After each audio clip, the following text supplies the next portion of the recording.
de Seneweb TV seneweb.com salaamaaleykum comme ni ñu koy defee tout le temps di indi ay invités yu spécial ki ñu indi nag nekk koo xam ne nekkatul ku ñu présenté ci réew mi ngi def lu am solo ci wàllum sport surtout ak entrepreneuriat parce que mi ngi jiite ñu bëree bëri loolu yëpp nañ ci waxtaan ci kanam ginnaaw bi ma ko bàyyee mu nuyoo ak yéen di leen wax ni Makane Mbengue la ñu dalal tey ci Seneweb salaamaaleykum Makane.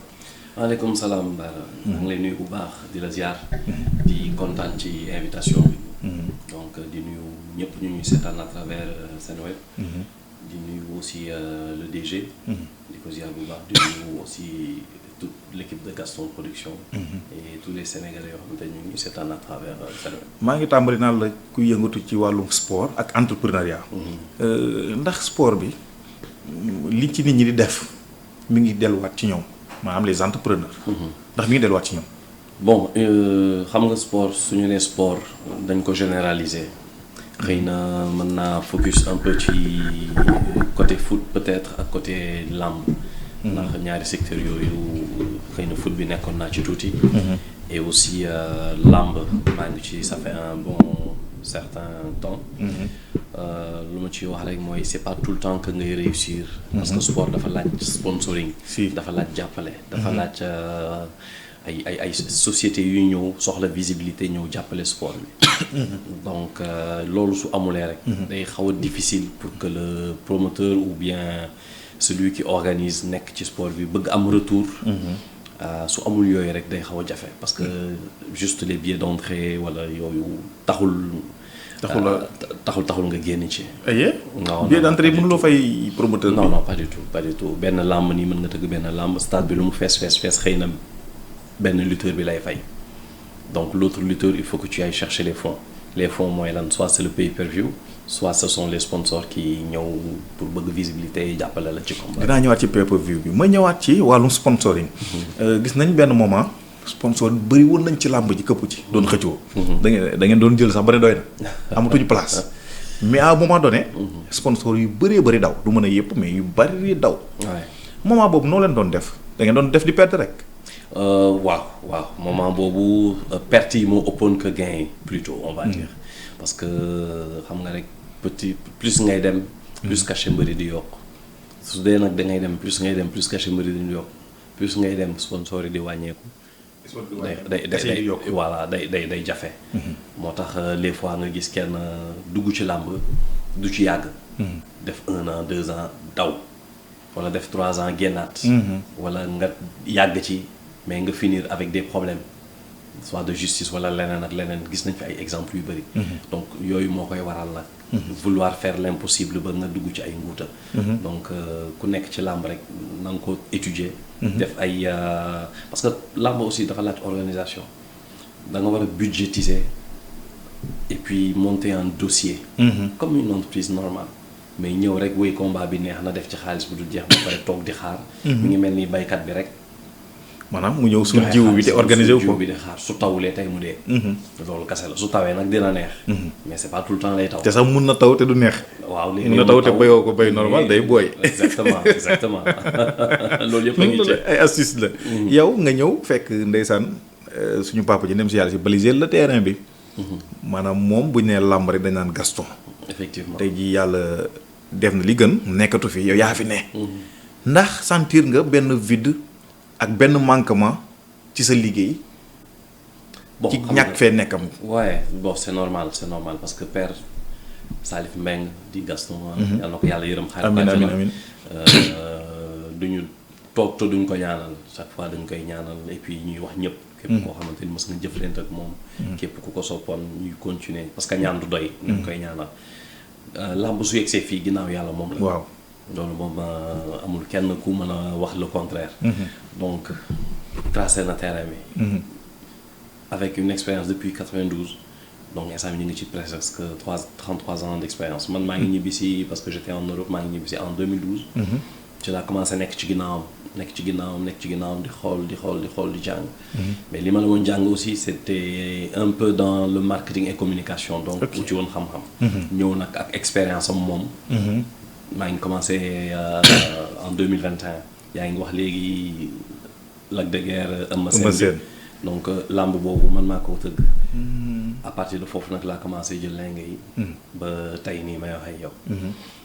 donc gën a dooleel aussi pay-per-view bi parce que moom à un moment donné peut-être que gëmu ko woon tellement daf ci doon am tuuti réticence. des doutes quoi. waaw mais bu ñu demee ba xam ni que sport foog mu am lu koy mën a jàppale. il faut que ça évolue. voilà foog mu évoluer parce que soo xoolee ba xool sax léegi kenn seetaanatul gratuitement.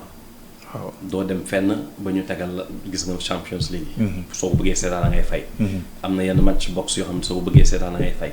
et cetera et cetera et cetera donc foofu la supportam donc làmb aussi donc foog mu yegg foofu te yegg na foofu. instant mi ni gisutoo benn làmb boo xamante ni gars yi léegi dañ koy may man maa doon jéem. ba daaw di ko may fii au niveau national. mais avec les systèmes de sécurisation ki yooyu. doo mën a sécuriser lépp su dee da ngay maye fii. parce que des fois ak antennes yi satellites yi des fois day fuiter un peu partout dans la diaspora. donc muy éviter vente bi. yokkute vente bi ci diaspora bi day dafa doon wàññeeku. pourquoi parce que dañu doon am possibilité di ko seetaan xëy na ci yenn chaîne. si voilà moo tax léegi dañu koy def full pay-per-view partout dans le monde. ñëpp di ko fay. mais l'absence de Gaston c'est marquant trop parce que Gaston dafa amoon lu particulier moom daf lay woon carrément que dañuy liggéey. yéen mën ngeen ñëw maye jàppale doon na jàppale sax. mais neexal mbër bi ci parfois mu def leen yenn yi ngeen bàyyi mu sedd defar la yenn yi ngeen bàyyi parce que dañ naan seen maakaan amul problème. mais ak Gaston lépp da doon jaar ci yoon. ñu xool ne yéen la nouvelle génération des promoteurs parfois da ngeen di bàyyi yenn yi sax muy jàll lépp ci ay garaawul. loolu est-ce que tamit buñ delluwaatul est-ce que duñ delluwaat ci ne ko Gaston defee danañ laa fay da ngay bëre daan naa gis sax làmb am mbër yi nekk fa di léewtu di yàggal mu wàcc ne la ne bëri leen yéegaat. képp ku lekk avance da ngay bëri loolu moom c'est clair et net contrat nga sekk ak promoteur bi contrat nga sekk ak CNG bi. on va dire le cas de Reug Reug mi blessé bëriwul. tôt ou tard su dugalee guérison day dem bëri ci sport ak blessure. mais du fait que mu dugal blessure amul lu mu impacté ci làmb ji. sinon day am parce que soo programmé dara wax ak say partenaires nga ne leen tel jour lii la ba pare yow nga def sa communication parce que communication aussi c'est de l'argent. donc tu dépenses beaucoup d'argent pour la communication pour une date mbër bi ñëw blessé. soo jàppaatee date tu vas refaire la même chose. la communication. jëlaat beneen communication jëlaat beneen organisation jëlaat beneen xaalis boo ko ciy dugal pour defaat léegi nag su boobaa promoteur bi dina ci am tuuti gaañu. mais lépp loo gis rek comme j'ai l'habitude de le dire dañ koy sant yàlla li am rek yàlla la. mais des fois aussi mbër yi def yëfu mbër. caaxaan maanaam dem ba combat bi jub ñu ne la baaxul. non yooyu yëpp day am malheureusement mais. à la fin soo xoolee ba xool ñoom dinañ ko gisi parce que fii moom àddina la loo def te nga xam ne dëgguwul ci yow rek un jour viendra karma dafa exister nag. waaye dañ koy dul bàyyi xel mais lépp loo xam lépp loo def mu bon wala lépp nga def pour yàq nit ki wala lépp nga def pour ala kulli ay ni balaa ngay dee di nga ko gis soo ko gisul it say waajur wala say doom wala leneen ci say mbokk tôt ou tard dana dal ci ñoom te su boobaa yaa leen lor. naka ngeen apercevoir la blessure de Reug Reug ndax bettoon na leen ndax c'était prévisible. bon rumeur bi déjà ñu ngi ko doon dégg. mais man bon je me disais Reug Reug c'est un professionnel du def lii. mais après bu mu ñëwee bon après CNG xool na ko docteur yi xool nañ ko effectivement ñu gis benn déchirure au niveau de l'épaule bu mu defee IRM après ci lañ ko ne dans 2 mois tu reviens tu présentes ñu xoolaat la ndax di nga mën a bëree ou pas. dans 2 mois mi ngi jeex le 4 ou 6 août day fekk saison bi tëj donc. su saison bi kon combat bi du am ci saison bi. saison bi nii moom c'est clair que du am. kon maanaam day dem def MMA doo ñëw bëri seen combat. ñun lu ñu mën a wax rek mooy ñi ngi xaar mu dugal guérison bi. pour nga fixer date bi. su dugalee guérison bi le promoteur dina xool ban date moo ko arrangé il aura 3 mois pour décider une date ci 3 mois yooyu donc ça sera jusqu'au mois de janvier pour mu mën a jàpp datam foofu. et puis ñu déroulé. ndax loolu amul lu mu freiné ci Gaston Production. non du bon. maanaam allure bi nga jëloon cette année. waaw. te aussi tu as décroché un combat bu ñëpp bëggoon. c'est le combat que ba léegi ñëpp ko bëgg parce que muy amateur muy promoteur muy ñëpp ko bëgg ñëpp ko bëgg seetaan c'est un combat boo xamante ni mi ngi ci gorge gars yi foog combat boobu am pour gars yi mën a gars yi ñoo ko yàkkamti sénégalais yi ñoo ko yàkkamti parce que combat jànk la. combat boo xam ne la kenn xamul kan moo mën sa morom. xam nga muy Boy Niang muy Reug Reug. et puis c'est deux jeunes yoo xamante ni dañu xiifante. et puis voilà c'est un combat boo xamante ni moom vraiment jour bu muy am moom di ngeen gis un combat extraordinaire. Makan, y a-t-il pas une guerre entre les promoteurs, vous? Bon, moi personnellement je dirais non. Peut-être que ñii di xool à l'étranger su ñuy xool xëccoo yeeg kii yeeg yooyu ils vont se dire guerre mais man mënuma ko jàppee guerre. damay soxla Reug Reug Boy Niang ma wax ak ñoom su ma d'accord ak ñoom yàlla def na ne que man maa ko tëgg. donc dañ koy sant yàlla. su ma soxlee beneen combat boo xamante ni waxaale naa ko beneen promoteur jël ko damay xam ne que ñoom la d'accordal ku nekk na gëm yàlla rek am lu mu am et puis après on avance. mais du fait que comme ça promoteur bi signé la benn combat ne la joxaat naa la beneen est-ce que loolu tamit du yàqal keneen ki njëkkante boobu noonu tamit. bon foofu mi ngi yàqu fan ci côté par exemple si le fait que ma tëgg Reug Reug Boy Niang. waaw tëgg naa leen jox naa leen avance su dee man.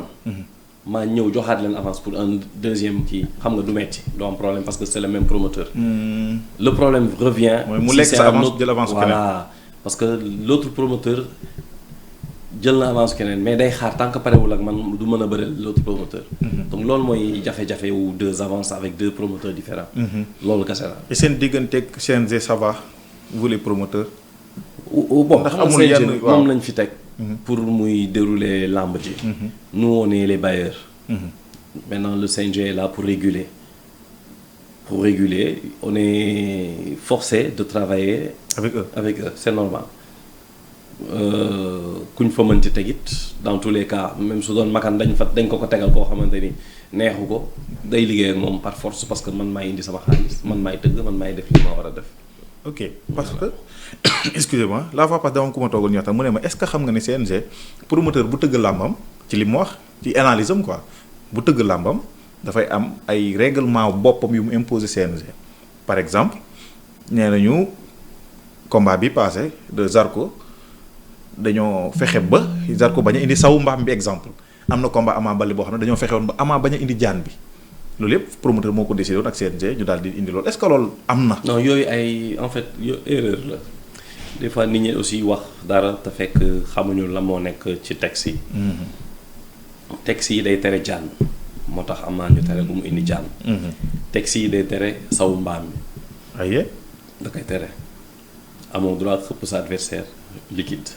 ok liquide lay tere. bu ñu sotti waate. waroo sotti saafara waroo sotti sawu mbaam waroo sotti leneen.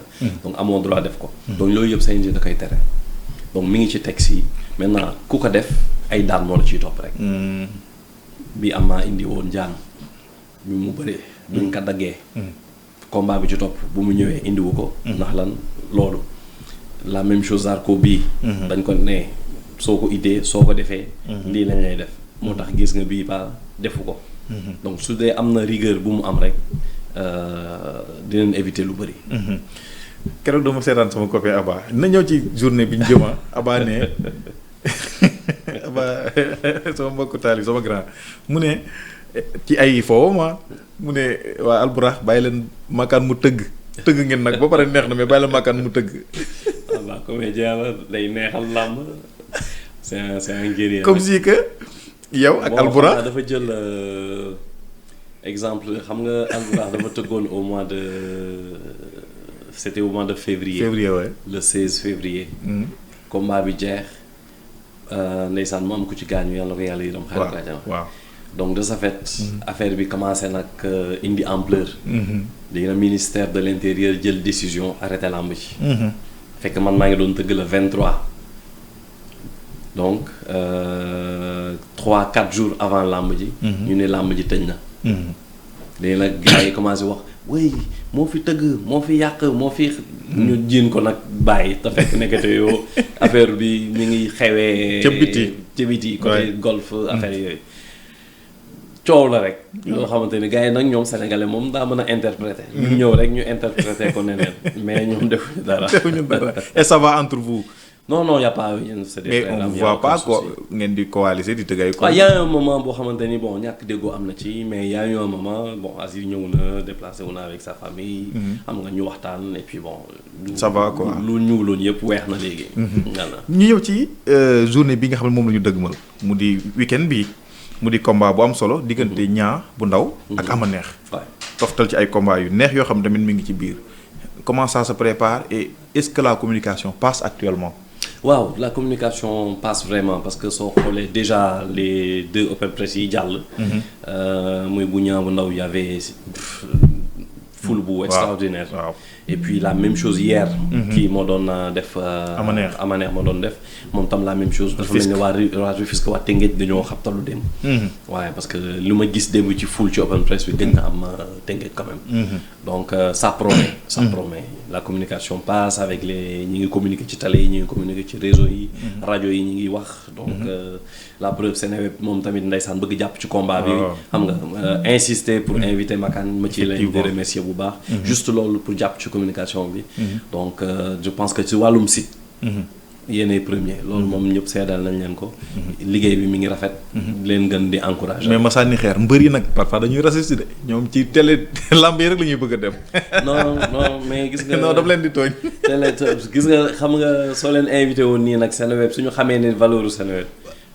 dañuy mbër yi xam nga mbër la moom wala nga jaarle ko ci promoteur bi il a signé un contrat avec le promoteur va l'appeler tu lui dis demal Seneweb am nga interview ak telle personne su boobaa day ñëw wala télé Seneweb déplacé wu dem seeti mbër bi ngeen def seen interview après ngeen c'est ça qu'on va faire inchallah c'est ça qu'on va faire souci. En tout cas journée la bu neex boo xam ne le 29 juin bii lay am arène nationale diggante Niang bu ndaw ak Ama Neex y a aussi un combat alléchant diggante Bébé Talla ak Mamor y a Eumeu Sène Junior Sey Jambar y a T-Max contre ñàkk jëriñu y a aussi Petit Niang ak Bébé Guy gi waaw am na Boy Jalaaw fils de Kati Boy Dakar Gorogoar Yaawu Dial Songotine waaw Yaawu Dial Songotine c'est un combat boo xamante ni curiosité lay doon parce que le japonais kuy ñëw ku ne bëgg def bëre dóor donc c'est une première xam nga Yaawu Dial nag nekk un lutteur mais avant tout un lutteur comédien kuy neexal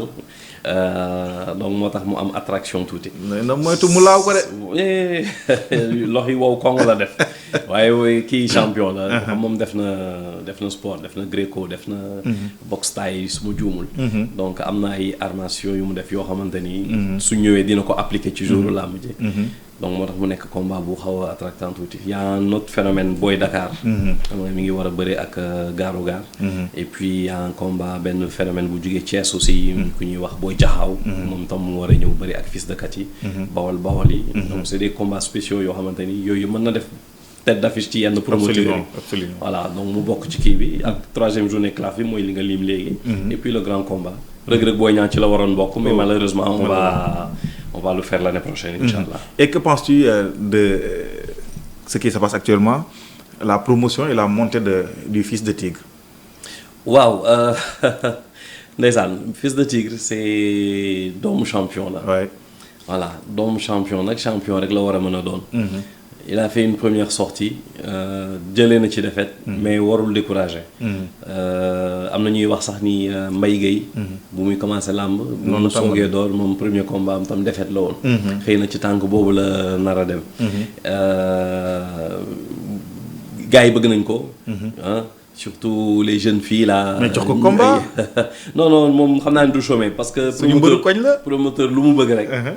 mooy un lutteur qui attire le public. Qui draine. xam nga qui draine.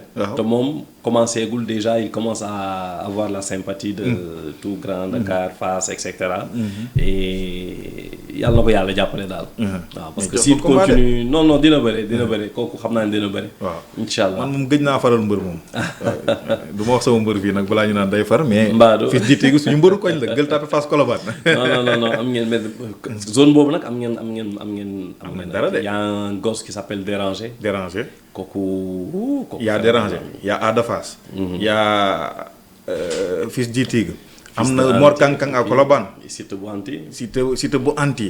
am nañ Ibou Afia am ngeen ay phénomène. non am nañ ay mbër de Bébé Diène suñu secteur am na dara donc en tout cas. su ngeen mbooloo nag gën a am doole. non du ñu booloo loolu moom xam nga ko sax làmb mel noonu. et Modou Lo aussi tamit Sa Thiès ça t'intéresse le combat. Modou Lo Sa Thiès bon c'est le rêve de tout promoteur. maintenant reste à voir kan moo koy tëgg ci promoteur yi. nekkoo ci façon wala loolu non pour le moment moom vraiment maa ngi focus ci sama ñaari journée yi et puis l'année prochaine on verra quoi faire. déjà am nañ l'année prochaine Reug Reug Boy Niang nga xam ne ren la war a nekk donc nekkatul ren donc déwén lay doon xëy na ñu ubbee loolu saison bi. puis après bon c'est clair que xaar Ada Fass Liss Ndiago génn foofu. nga am fa dara on aura de beaux combats inchallah. Zarko il est là bëgg na combat. il y a beaucoup de ténors fu mu nekk nii il y a beaucoup de jeunes espoirs yoo xamante ni kii ñoo gën a sax drainer ful VIP yi ñuy tudd. donc booy yooyu noonu nga jël leen tëggal leen. moo gën a sax léegi attirant que les plus. les kii à part le combat royal bien sûr. ah combat royal. en tout cas maa ngi lay sant la gërëm di rappeler gars yi que ni incha allah Gaston production dina nekk arène nationale sa 29 incha allah. ama neex ñaa bu ndaw ak yeneen combat yi ci topp. Makan maa ngi lay jaayee fu baax a baax. ben merci pour la disponibilité aussi. merci beaucoup. c'est gentil bàyyi la nga tàggatoo ñu doon seetaan. alors. bon d'abord un merci et puis di tàggoo ñëpp di nuyu ñëpp di nuyu maire bi di ko ñaanal yàlla wér gu yaram gudd fan comme ni ma ko waxee sànq rek Père Gaston yàlla ko yàlla yërëm xaar ko àjjana ak ñëpp ñu fa ne donc di wax ñëpp à bientôt le 29 incha allah diggante Niang bu Ndaw Amaneex ñu def benn spectacle à l'arène nationale incha allah et puis après ñu jàll ci leneen présenter le 27 juillet bi nga xam ne ci la ñuy tëjee saison bi mu nekk en même temps finalu CLAF bi macha allah merci Makan Mbengue merci Aliou Ba merci ak ñëpp ñu ngi doon seetaan ci Seneweb TV ak seneweb.com à bientôt incha allah